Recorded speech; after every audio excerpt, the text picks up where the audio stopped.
अर्जुन समायुधि युयुधानो विराटश्च द्रुपदश्च महारथः दृष्टकेतुश्चेकितानः काशीराजश्च वीर्यवान् पुरुजित् कुन्तिभोजश्च शैब्यश्च नरपुङ्गवः युधामन्युश्च विक्रान्ता उत्तमौजाश्च वीर्यवान् सौभद्रो द्रौपदेयाश्च सर्व एव महारथाः अस्माकं तु विशिष्टाये तान्निबोधद्विजोत्तमा नायका मम सैन्यस्य सम्यक् प्रणिधाय कार्यं प्रसादये त्वामहमीशवीर्यम् पितेव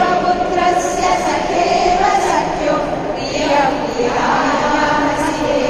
सोढुम् अदृष्टपूर्वं हृषितोऽस्मि दृष्ट्वा भयेन च प्रव्यथितं मनो मे तदेव मे दर्शय देवरूपं प्रसीद देवेश जगन्निवास किरीटिनं गदिनं चक्रहस्तम् इच्छामि त्वां द्रष्टुमहं तथैव तेनैव रूपेण चतुर्भुजेन सहस्रबाहो भव विश्वमूर्ते श्रीभगवानुवाच मया प्रसन्नेन तवार्जुनेदं रूपं परं दर्शितमात्मयोगात् तेजोमयं विश्वमनन्तमाते यन्मे वदन्येन न सृष्टपूर्वं न वेदयज्ञाध्ययनैर्न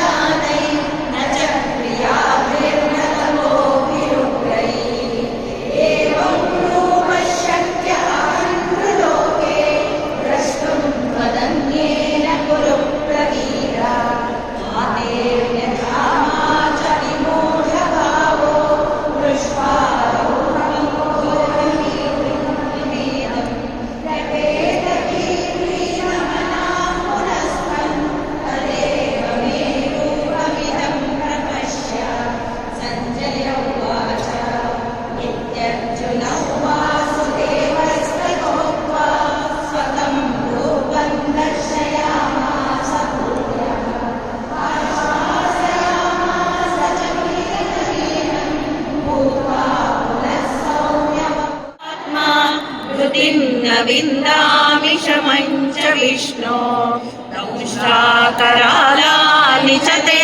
मुखानि दृष्ट्वैव कालानलसन्निभानि दिशो न जाने न लभे च शर्म प्रसीद देवेश जगन्निवास जननी भक्ति प्रचोदिनी जननी जननी जय भगवती माते जय भगवती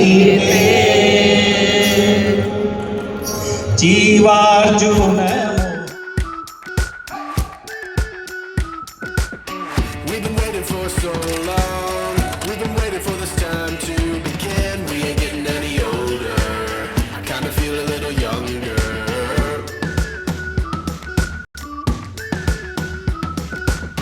Run away and embrace the day. The sun is out, won't go away. Feel the clouds on your shoulder. Touch the sky, feeling bolder. ಪವಿತ್ರ ಗ್ರಂಥ ಭಗವದ್ಗೀತೆಯ ಜನ್ಮದಿನ ಹಿನ್ನೆಲೆಯಲ್ಲಿ 18 ಅಧ್ಯಯನಗಳ ಪಾರಾಯಣ ಮಾಡಿ ವಿಶೇಷವಾಗಿ ಪೂಜಾ ಪುರಸ್ಕಾರಗಳನ್ನು ಮಾಡಲಾಯಿತು. ಬೆಂಗಳೂರು ಹೊರವಲಯ ನೆಲಮಂಗಲ ಸಮೀಪದ ಅರಿಶಿನಕುಂಟೆಯ ವಿಶ್ವಶಾಂತಿ ಆಶ್ರಮದಲ್ಲಿ ಸದ್ಗುರು ಸಂತ ಕೇಶವದಾಸರು ನಿರ್ಮಾಣ ಮಾಡಿರುವ ವಿಶ್ವರೂಪ ದರ್ಶನ ಪ್ರತಿಮೆ ಮುಂಭಾಗ ಭಗವದ್ಗೀತೆ ಜನ್ಮದಿನದ ಪ್ರಯುಕ್ತ ಗೀತಾ ಜಯಂತಿ ಆಚರಣೆ ಮಾಡಿದ್ದರು. ಭಗವದ್ಗೀತೆಯ 18ನೇ ಅಧ್ಯಾಯನ ಪಾರಾಯಣ ಮೂಲಕ ಶ್ರೀಕೃಷ್ಣನ ವಿಶ್ವರೂಪ ದರ್ಶನ ಪ್ರತಿಮೆ ಮುಂಭಾಗ ಗೀತಾ ಪಾರಾಯಣ ಬೃಹತ್ ಪ್ರತಿಮೆಯ ಸುತ್ತ 18 ಅಧ್ಯಯನಗಳ ಕೆತ್ತನೆ ಮಾಡಿರುವ ವಾಸ್ತುಶಿಲ್ಪ ನಿರ್ಣಯದ ಮುಂದೆ ನೂರಾರು ಆಶ್ರಮ ಭಕ್ತರಿಂದ ಭಗವದ್ಗೀತೆಯ ಪಾರಾಯಣ ಮಾಡಿದ್ರು.